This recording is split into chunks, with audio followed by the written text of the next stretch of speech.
Imagine if you walked into a room and there's a younger version of you running around, screaming, shouting, going mad about the care in the world.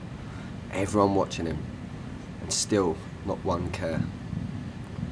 Imagine if you had to sit down and have a conversation and tell him that you're the older version, the person that he is going to become.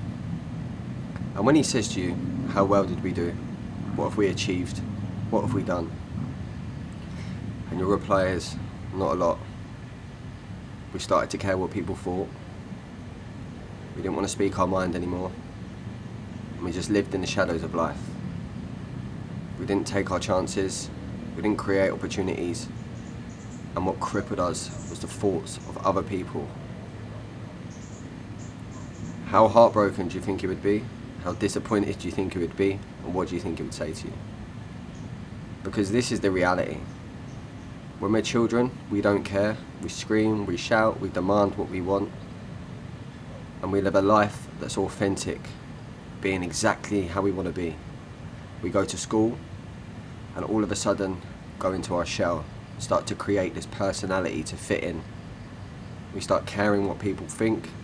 We stop being ourselves until our mum picks us up and takes us home, and then we come out of our shell again. Then we get to a certain age, become grandparents or older people, and then all of a sudden older people don't care anymore. You'll see these videos on TikToks with grandmas dancing and granddads starting pages, and everyone loves them and they blow up to 1 million followers overnight. People love children, people love older people. So why in the middle bit, which is so key to our success and what we get out of life, do we suddenly start caring? Because we don't care, we start to care, and then we end up not caring anyway. It absolutely kills me that so many people waste their life creating so many crippling problems of the thoughts of other people.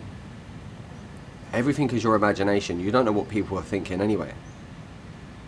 But what we think people think about us is deep down how we see ourselves.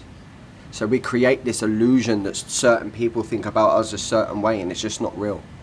We can't physically go into their mind and find out. But how many times have you held yourself back from posting a video because you care what people think? How many times have you held yourself back from asking someone out because you care what people think? How many times have you held yourself back because there's so much fear around what the repercussions might be? The illusion that you're keeping in your head on a daily basis is keeping you stuck. Could you really imagine sitting down with that younger boy or younger girl and you have to explain to them that life just drifted past because you were stuck in a cycle of worrying what people thought about you and you didn't go after your dreams? One day you're going to be on your deathbed, and one day them last thoughts are going to be coming. How do you really want to feel then? Do you really want to be sat there wishing you'd done more? That you've got more out of life? Or do you want to overcome this procrastination and stress and balls of anxiety that you find yourself living in? It's all about becoming the best version of yourself in this world and leaving a mark on it. In 10, 20, 30 years, no one is even going to remember who you are. And if your last thoughts before you die aren't going to be what people have thought about you or what they've said about you, why should they matter now?